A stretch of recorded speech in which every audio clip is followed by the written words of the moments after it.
indahnya ketidaksempurnaan.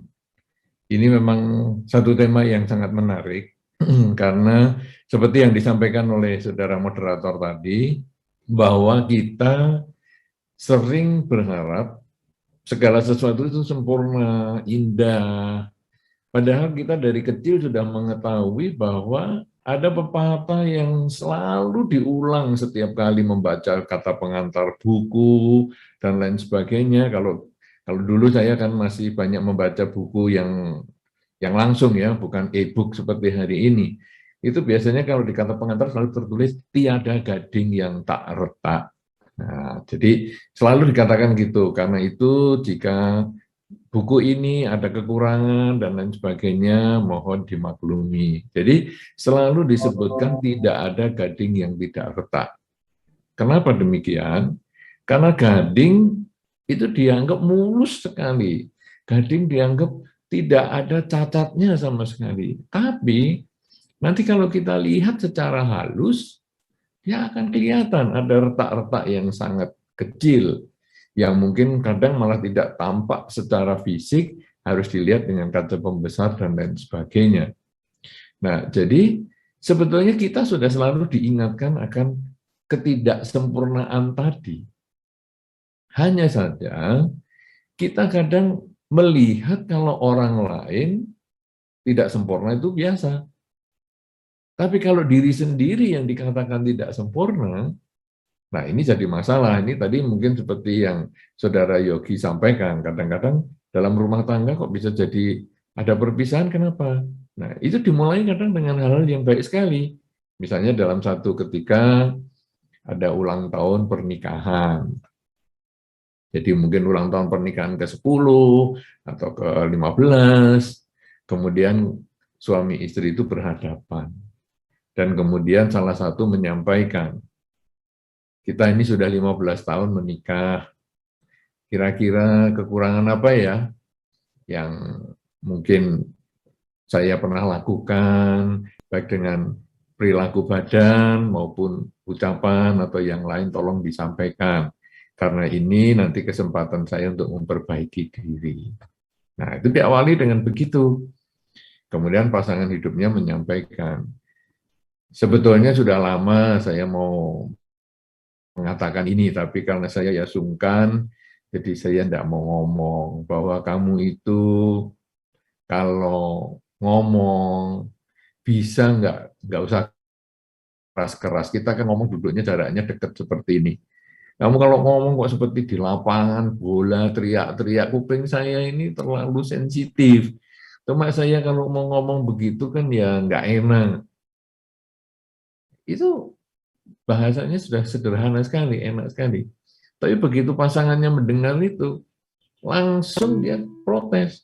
Loh, apa kamu tidak tahu bahwa saya ini memang dari dulu, dari muda, saya ini kalau ngomong memang kenceng, karena di kebiasaan di keluarga saya, kalau ngomong pelan-pelan dianggap tidak percaya pada diri sendiri, justru kita dididik untuk keras dan lain sebagainya, malah keras sekali, terjadi percekcokan sampai akhirnya malah ya sudahlah kita pisah saja. Ternyata kamu ini sekian puluh tahun kumpul sama saya, ternyata nggak tahan loh dengan suara saya. Ya sudah selesai loh.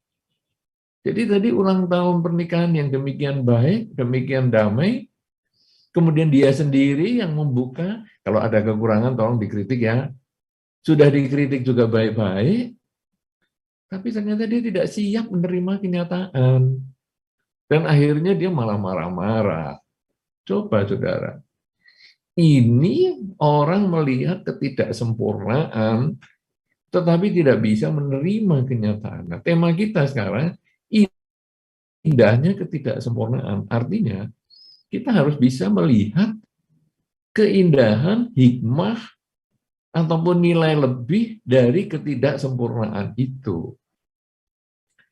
Saudara-saudara, kadang-kadang kalau kita berbicara kehidupan biku yang rambutnya digundul, itu kan bagi orang-orang tertentu, rambut gundul itu agak susah loh. Kalau bukan biku ya maksud saya, jadi perumah tangga begitu kadang-kadang agak susah.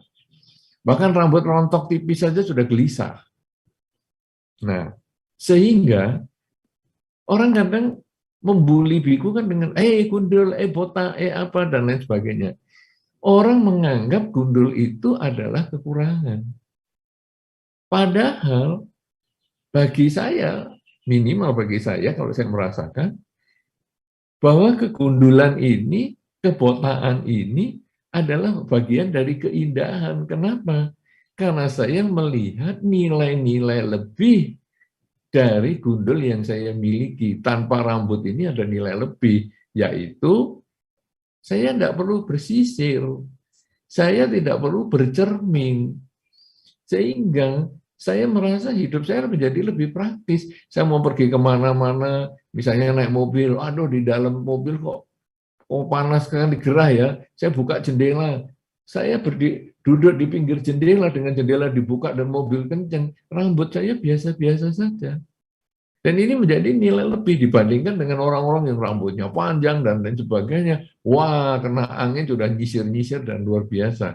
Nah inilah, saya melihat itu ada keindahan di balik ketidaksempurnaan. Kalau orang lain menganggap ketidaksempurnaan, bagi saya tidak. Nah ini kemudian kita lalu melihat sekarang. Apa yang dianggap tidak sempurna bagi seseorang, ternyata bisa sebaliknya bagi orang lain. Duh, dari mana ini? Dari mana terjadi perbedaan? Oh, kalau orang biasa, orang yang tinggal di rumah tangga, rambutnya tipis, rambutnya rontok, kemudian dia mikir, aduh, aku nanti jelek lah, apalah. Jadi dia melihat itu sebagai ketidaksempurnaan. Keinginan dia yang menjebak dia. Bahwa saya ingin rambut saya selalu panjang. Saya ingin rambut saya selalu tebal. Keinginan dia yang menjebak sehingga ketika rambutnya menipis, rambutnya rontok, dia mulai stres. Sebaliknya kalau menjadi biku, saya lalu melihat, loh, justru yang rambut tidak panjang atau dipotong atau dibotangin seperti ini, bagi saya ini menjadi satu kemudahan. Nah ini karena saya merasa keinginan saya menjadi tidak terlalu banyak dengan urusan rambut ini. Nah sekarang saudara, kalau begitu, kalau kita tadi menyoroti misalnya dari pandemi dan lain sebagainya nih, bagaimana? Nih ini nanti kita lalu lihat, ada orang-orang tertentu dengan pandemi ini justru mengalami keberhasilan, kesuksesan. Loh, misalnya apa ini? Misalnya adalah orang yang menjual obat-obatan atau vaksin atau apa. Wah, dia atau malah pabrik vaksin misalnya atau pabrik alat-alat kesehatan misalnya. Ini menjadi dia lebih banyak memproduksi sesuai dengan kebutuhan saat ini. Tapi di sisi yang lain, pandemi ini menjadi masalah. Membuat, aduh, saya ini jadi sekarang nggak bisa kumpul-kumpul ya. Sekarang kalau tadi kan di Indonesian Buddhist Community, biasanya kalau puja bakti banyak orang. Tapi sekarang ya di tempat puja bakti orangnya terbatas. Semua melakukan puja bakti di rumah masing-masing. Dan kita sekarang bukan hanya Indonesia Buddhist Community, bukan hanya Singapura saja, tapi sekarang kita bisa mendunia. Bukan hanya Singapura, tapi bisa di Indonesia, bahkan juga di negara-negara lain selain Indonesia. Nah ini kan justru kita lalu melihat, loh, ini pandemi ini membuat Indonesian Buddhist Community Singapura ini menjadi tempat puja baktinya mendunia, mengglobal. Nah ini menjadi satu keindahan. Keindahan ketika kita melihat pandemi ini bukan sebagai musuh, tetapi justru kita menyikapi sebagai satu bentuk ada hikmahnya dalam setiap kesulitan. Nah, saudara-saudara, kemudian kita tarik ke diri kita sekarang masing-masing. Tentu diri kita sekarang punya kekurangan masing-masing. Ada beberapa orang mengatakan, "Loh, Bante, rambutnya kok putih semua?" Oh iya, orang lain menunggu rambut putih sampai usia yang lebih tinggi dari saya. Saya sekarang bisa rambutnya putih lebih awal, berarti saya hemat waktu daripada orang lain yang tadi nunggu waktu lebih lama untuk rambut putih. Nah, dengan seperti itu membuat saya merasa nyaman dengan rambut yang putih ini. Kemudian ada orang mengatakan, aduh, aku kalau naik tangga kok susah ya, berat. Nah, kan kalau Anda pernah pergi ke Wihara Bodhigiri, di situ ada tangga langit yang jumlahnya cukup banyak, itu puluhan. Nah, kemudian orang mengatakan, aduh, aku kok berat sekali ya naiknya. Langsung saya jawab, loh, justru kamu dengan jalan pelan-pelan, kamu bisa menikmati udara di Wihara Bodhigiri. Justru kamu dengan jalan pelan-pelan, maka kamu akan lebih hati-hati, tidak gampang jatuh, dan lain sebagainya. Justru karena kamu jalan pelan-pelan, kamu lebih mudah mengembangkan kesadaran, sehingga kamu tinggal melangkah saja, kanan, kiri, kanan, kiri, kanan, kiri, sehingga ketika kamu tidak bisa jalan lebih cepat, kamu tetap menikmati keterlambatanmu atau kelambatanmu berjalan ini, dan itu menjadi keindahan di dalam kehidupan yang dikatakan tadi, indahnya ketidaksempurnaan. Ketika badan menjadi lemah, tapi tetap merasa indah, karena kita menjadi punya kesempatan untuk berlatih meditasi dengan baik. Tapi aku sekarang juga telinganya menjadi tuli. Sudah umurnya bertambah, sekarang pendengaranku berkurang. Loh, itu bagus. Karena ketika umurmu bertambah, pasangan hidupmu juga mulai rewel, kamu tidak terlalu jelas mendengar dia ngomong apa.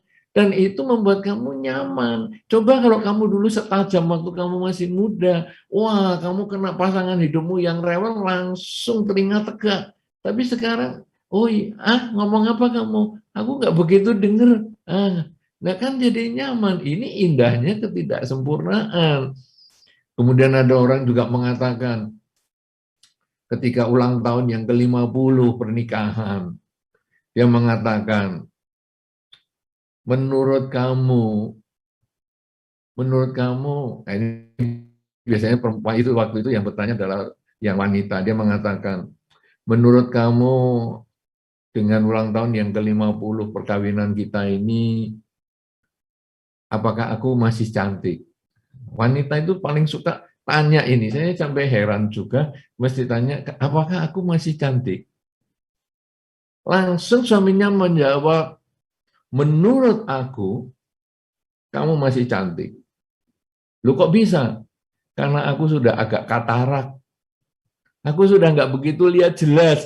Itu indahnya ketidaksempurnaan. Karena aku katarak, maka aku melihat kamu indah.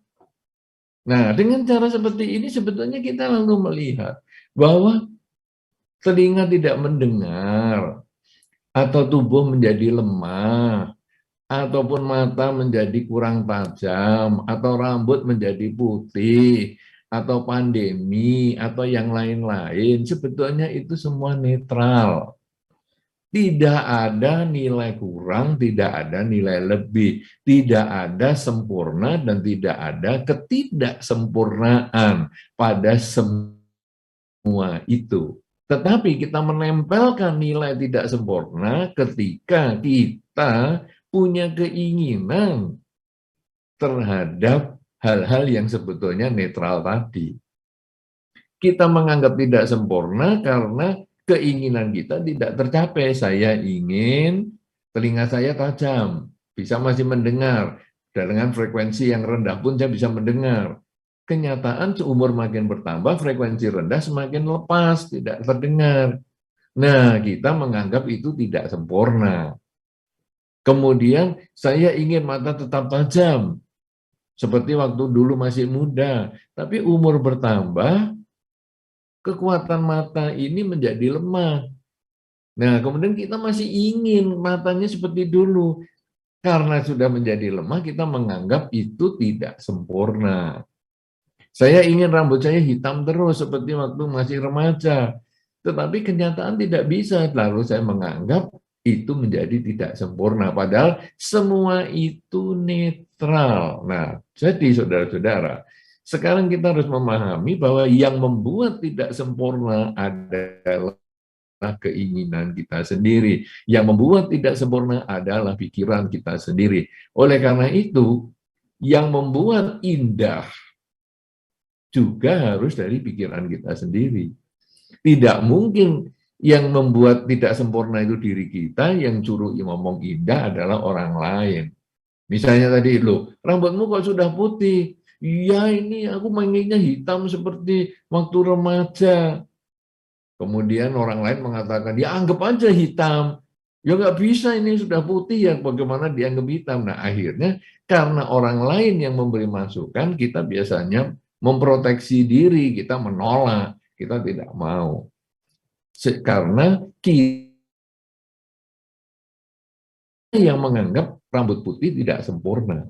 Nah sekarang kita ubah, yang mengubah adalah cara berpikir kita, yaitu rambut putih itu adalah keindahan.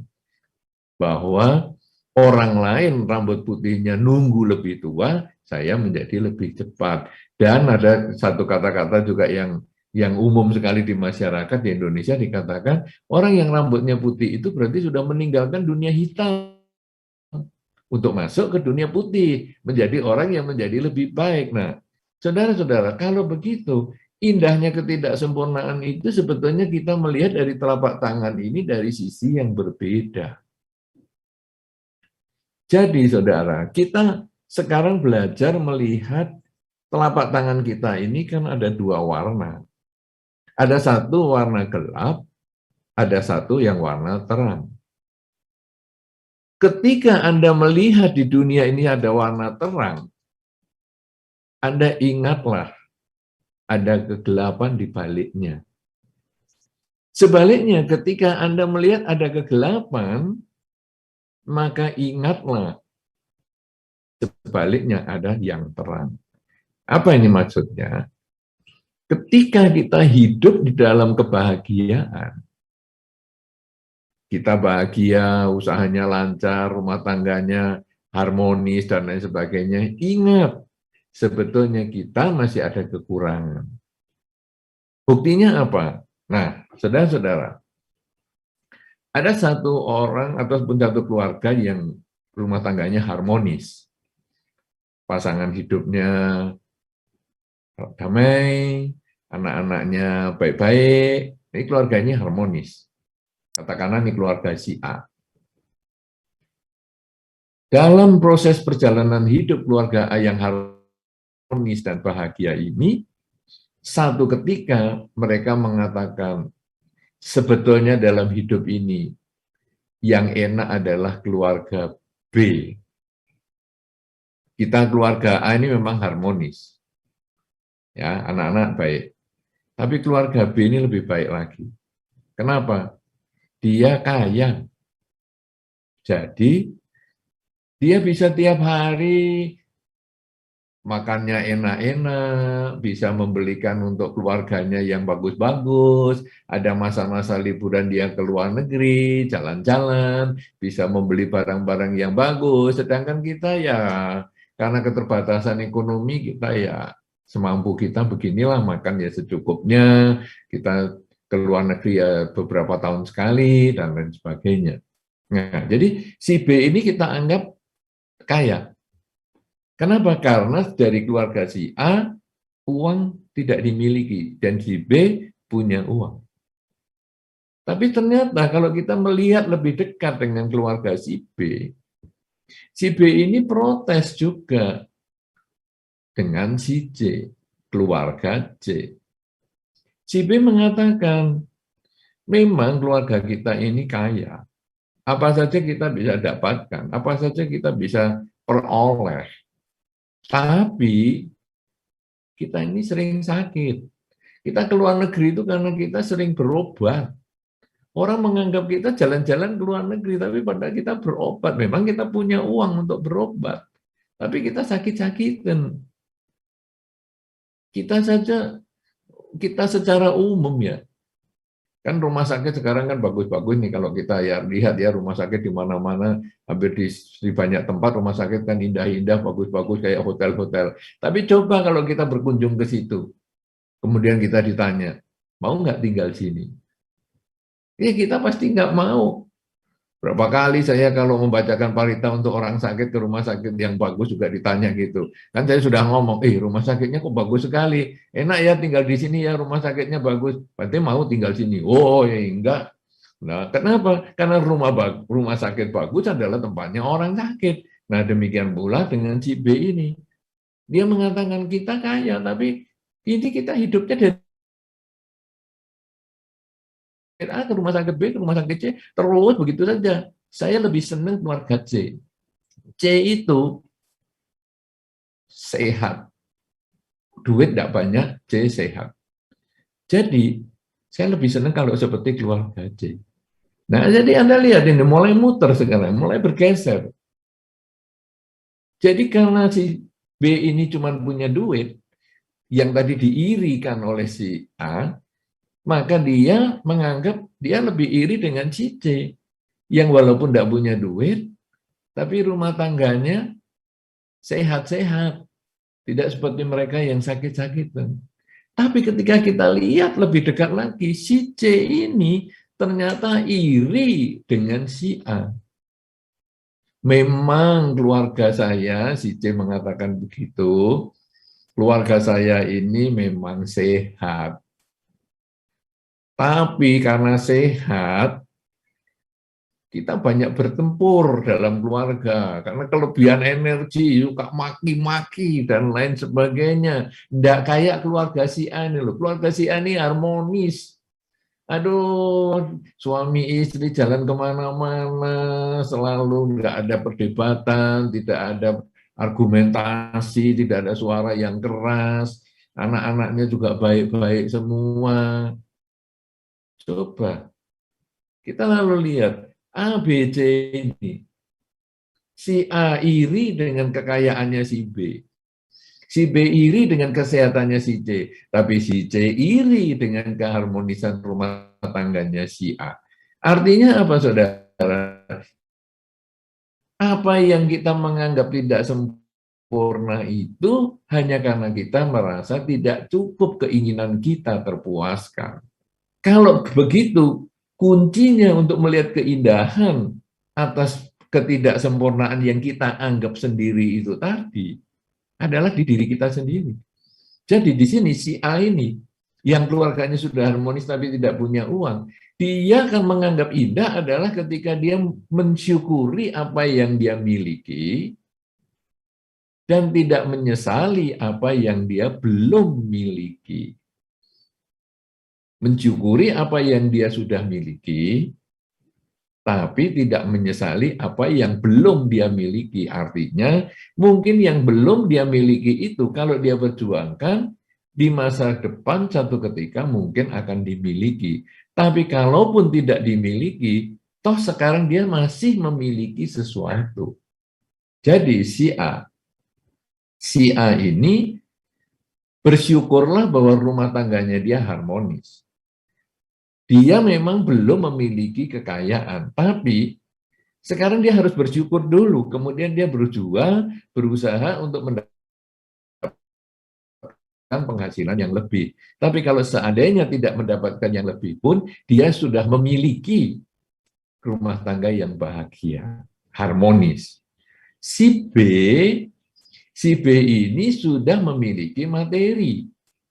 Karena itu dia harus bersyukur, dia karma baiknya mendukung untuk memiliki materi yang cukup. Masalah dia pergi ke luar negeri untuk berobat, itu adalah upaya untuk mendapatkan kesehatan.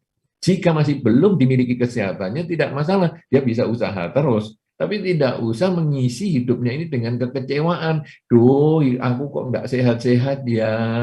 Karena dengan dia mengisi hidupnya dengan kekecewaan, dengan keluh kesah, maka badannya sakit, batinnya pun ikut sakit. Tapi ketika dia bisa memahami bahwa ya sudah, pokoknya sekarang saya sudah punya uang yang cukup, sekarang saya isi dengan perbuatan baik juga. Saya mungkin berbuat baik untuk orang-orang yang sakit juga, dengan membantu obat dan lain sebagainya, karena saya memahami tentang hukum dharma, bahwa tanam padi padi, tanam jagung, tumbuh jagung. Ketika saya menanam kesehatan untuk orang lain, semoga saya pun mendapatkan kesehatan yang cukup. Sehingga uang yang banyak tadi bisa dibagi-bagi untuk berdana kepada mereka yang membutuhkan supaya karma baiknya berbuah sesuai dengan yang diharapkan, yaitu dirinya menjadi sehat sekeluarga. Nah, kemudian si C yang sudah sehat, dia maunya juga harmonis seperti boleh, tetapi sekarang dia harus mensyukuri dulu bahwa dirinya itu sudah sehat, sekeluarga sudah sehat. Nah, ketika dia bersyukur, karma baikku banyak ya, bahwa kita ini dalam satu keluarga sehat-sehat semua loh. Kita ingat nih, kita sudah umurnya segini dewasa, anak-anak juga sudah semua dewasa, tapi kita ini tidak pernah loh mengalami sakit yang berat sampai di rumah sakit dan lain sebagainya. Kita ini paling sakitnya hanya masuk angin lah, apa yang sangat simpel, yang sangat ringan. Sehingga kita ini harus bersyukur bahwa kita punya kesehatan yang bagus. Tetapi memang belum punya keharmonisan seperti keluarga si A. Tetapi tidak masalah. Saya harus bersyukur dulu dengan kesehatannya ini. Nah, sambil saya berusaha memperbaiki dengan cara bertanya kepada si A, bagaimana sih kamu kok bisa sekeluarga itu harmonis itu gimana? Kuncinya apa? Oh, kuncinya adalah kita ini mau saling mendengar, mau saling berbagi, mau saling memperbaiki diri, dan lain sebagainya. Nah, jadi kesehatan yang sudah dia miliki ini harus disyukuri dulu sebagai buah karma baik, dan kemudian kita belajar untuk mencari peningkatan kualitas diri. Nah, dengan cara seperti ini, maka masing-masing di diri kita ini sebetulnya punya kelebihannya sendiri-sendiri. Selama kita memahami, selama kita mau mencari, menerima kenyataan bahwa ya sudah, saya sekarang punya kesehatan yang bagus. Bersyukurlah bahwa Anda punya kesehatan yang bagus. Nah, saya tiap hari, walaupun saya tidak kaya, tapi cukup makan. Bersyukurlah bahwa Anda tiap hari cukup makan. Ketika Anda mengatakan Anda tidak pernah tinggal kelas, bersyukurlah bahwa Anda sudah sekolah dengan biasa-biasa, tidak pernah tinggal kelas. Berarti, saudara, sebetulnya kita ini untuk bisa melihat keindahan di dalam kehidupan ini adalah bersyukur. Kalau sekarang tadi ada pandemi, bagaimana ya? Bersyukur kita itu tidak terkena pandemi, tidak terkena sakitnya. Tetapi bagaimana ya? Sekarang saya kan ada keluarga saya yang sakit di sana. Bagaimana ini? Ya, kita kemudian melihat dari sisi positifnya lagi. Oh, tapi kan saya tinggal di negara lain. Bagaimana dia tinggal di sana? Kan saya tidak bisa bersyukur. Kita hanya bisa bersyukur dari negara lain, kita mendoakan keluarga kita. Kemudian kita juga bersyukur bahwa keluarga kita, walaupun kita tidak pulang ke Indonesia misalnya, atau tidak pulang ke negara tempat keluarga kita tinggal, tapi keluarga kita masih ada teman atau orang lain yang merawat, yang membantu, dan lain sebagainya. Sehingga kita juga melihat di tengah ini saya masih bisa bersyukur, bisa melihat keindahannya. Nah, kemudian kalau sekarang kita lalu melihat, loh, saya sudah pacaran sama dia sekian lama, ternyata kok makin lama kok saya makin tahu dia jelek ya. Aduh, nggak jadilah menikah. Nah, bersyukur juga. Bersyukur bahwa saya mengetahui bahwa pasangan saya itu ternyata tidak sesuai dengan yang saya harapkan. Loh, tapi ini setelah menikah saya baru tahu jeleknya. Bersyukur juga pasangan hidup saya ini saya ketahui setelah jeleknya setelah menikah, sehingga saya bisa belajar berlatih kesabaran. Bagaimana saya bertanggung jawab terhadap pilihan saya. Bahwa saya sudah dengan dia, ya saya menerima dia dengan satu paket baik dan buruk. Jadi dengan demikian, kita bisa melihat ketidaksempurnaan itu sebagai sesuatu yang indah ketika kita justru melepas keakuan kita, melepas ego kita, dan kemudian kita mensyukuri apa saja yang kita sudah dapatkan saat ini. Karena semua yang kita dapatkan saat ini sebetulnya ada bagian dari buah karma baik kita. Cuman kadang memang tidak sesuai dengan yang kita inginkan. Ya inilah yang kita ubah adalah keinginan kita ini. Kita perbaiki dengan mengucapkan dalam batin, memang inilah yang terbaik yang saat ini saya terima. Inilah yang terbaik yang saat ini saya bisa lakukan. Inilah yang terbaik saat ini yang saya bisa dapatkan. Dengan cara seperti itu, membuat batin menjadi tenang. Dengan cara seperti itu, membuat batin kemudian bisa melihat keindahan hidup ini.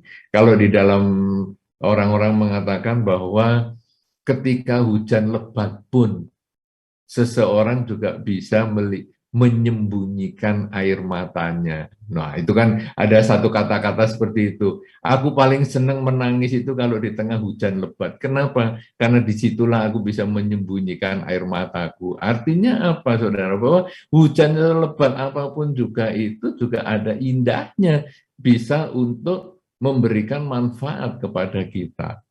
Oleh karena itu, saudara-saudara, mudah-mudahan ini menjadi inspirasi bahwa jangan kita gampang mengeluh dengan apa yang kita tidak miliki. Tapi marilah kita mensyukuri dengan karma baik yang kita sudah miliki, yaitu segala hal yang sudah membuat kita ada sampai hari ini. Kita mengatakan, doh orang tuaku kok yang ini ya, kok bukan yang itu. Bersyukurlah orang tua Anda yang ini. Karena orang tua yang ini yang telah melahirkan Anda utuh dengan kaki.